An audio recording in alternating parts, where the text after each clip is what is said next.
Okay, now we start the section 13.8, Extrema of Multivariate Functions.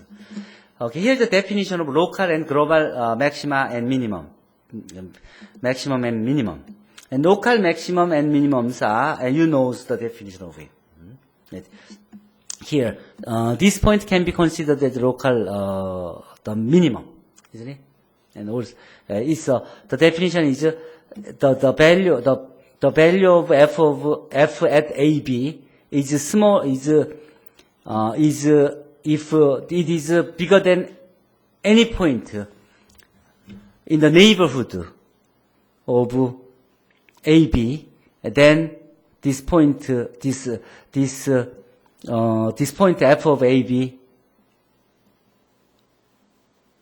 the point AB is called the local maximum of the function. The value f of AB is called the local maximum of the function.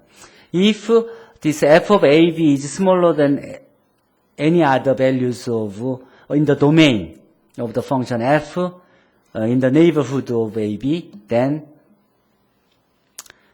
we call this f of AB is a local minimum of a function g. And the next definition is a critical point of f of xy. This critical point is the point AB in the domain of f for which the partial derivative of each of the function, each partial derivative of the function at the point AB is equal to 0. Or whether one of its partial derivatives does not exist. So for example, this is a local maximum and this is a local minimum, and that's the, and here we have a critical point, and here we have a critical point, and also there is a critical point which is neither local minimum or local maximum, which in this case it was a saddle point. We call it a saddle point of the surface g is equal to 3x minus x cubed minus 3xy squared. This example shows what this local maximum and minimum says. Find the critical point of this function and plot the surface and its contour lines here. And we found the critical point of this, and we draw the contour plot of it. We have for the cones, and we draw the three-dimensional graphs. Then, as you see, we have a local maximum here, and local minimum here, and we have a saddle point here. So we have a 5 critical points. Okay, and next we will define the global,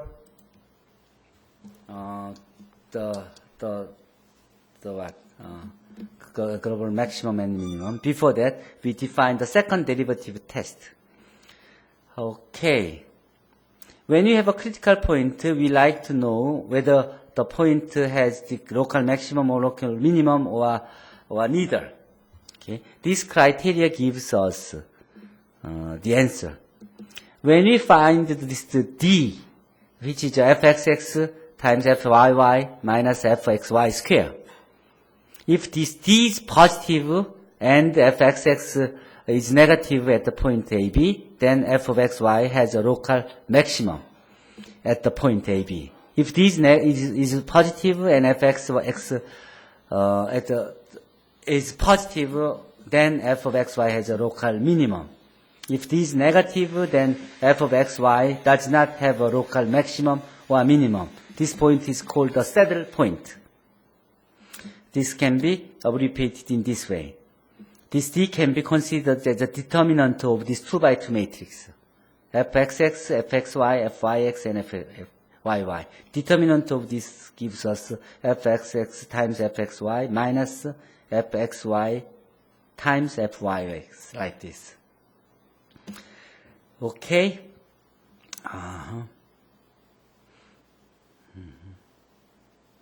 And this second derivative test can be generalized for the 3 variable and 4 variables by using the knowledge of linear algebra. and the knowledge of the eigenvalues of this matrix, which is called the Hessian matrix. Okay, for this problem, find the critical point and classify the eigenvalues. Classify these critical values, whether it has a local maximum or minimum or saddle point. This function that was given has the critical point in D3, and each of these, and this point has the saddle point because D was negative. If D is negative, it's a saddle point. And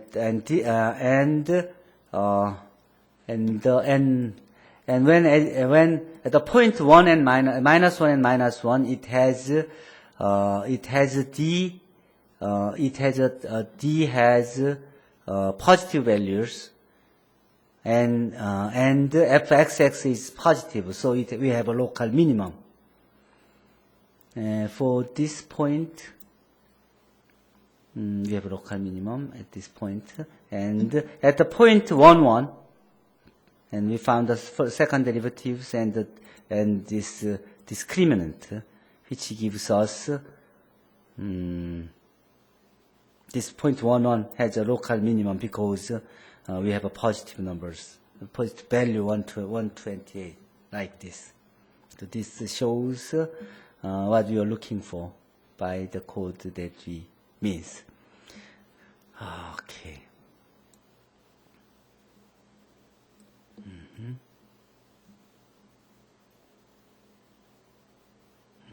I may add one thing.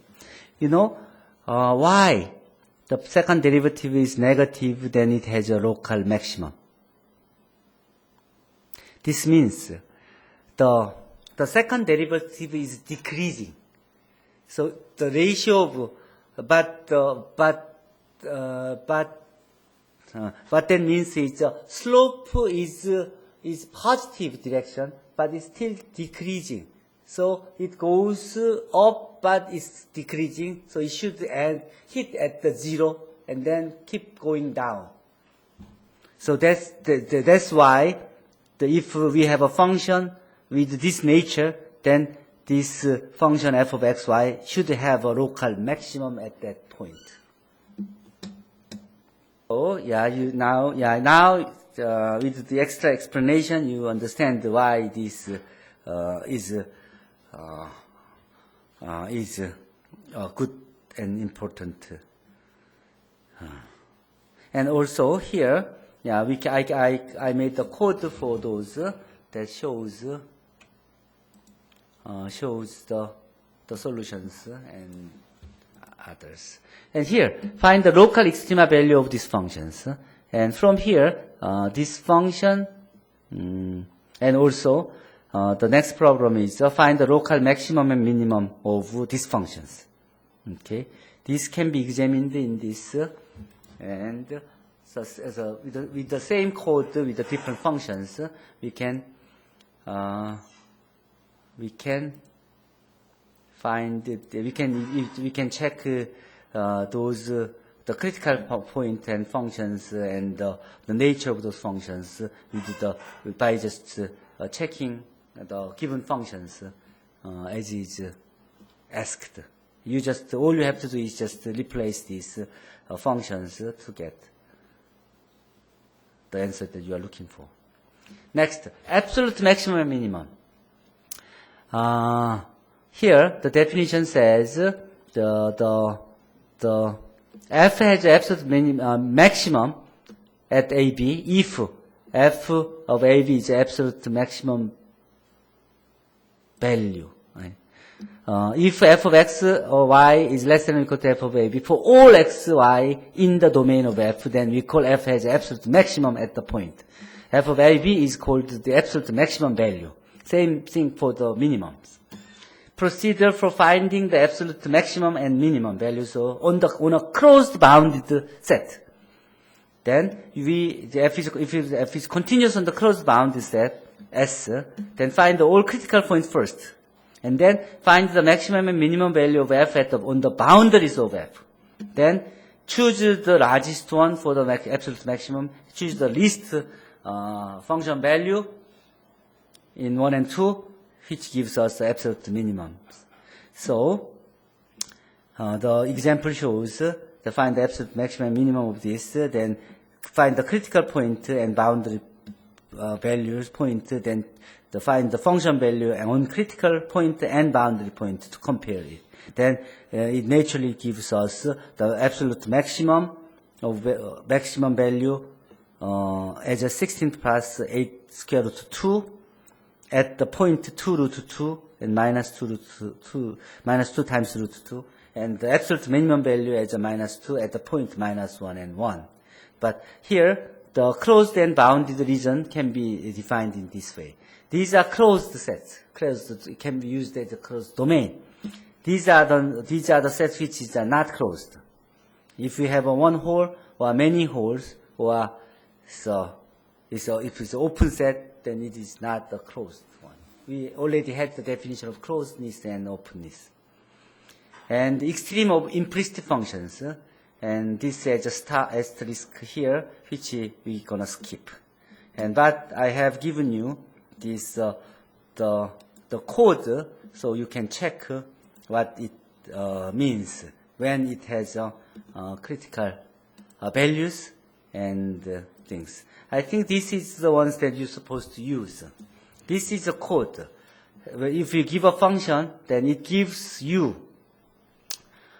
the critical point first, and the plotting first, and then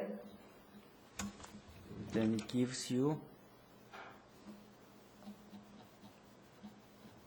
the three-dimensional space, the plotting that shows you the local maximum and local minimum and saddle point, and the contour lines, and then it gives you the critical point, and this shows the nature of those critical points. The function has a saddle point at this point, and local minimum at this point, and local maximum at this point, and saddle point at here. So use this code that I recently generated to check the answers on your problems of your functions here. Okay? This at MS2. And others, expansion of Taylor theorem, then you can generate the Taylor series of 2 variables and 3 variables in this address. And these are the expression of the Taylor expansions for the 2 and 3 variables and Maclaurin series. And these are the examples that you can use it. And Lagrange multipliers also is a section that can be skipped. So you can go through what I have shown you for the Lagrange multipliers and just check it. You will learn this at the engineering mathematics and linear algebra once more, and to find the answer for the Lagrange multiplier problems. I think that's it for today on section 13. Okay, any questions on section 13? Chapter 13 altogether?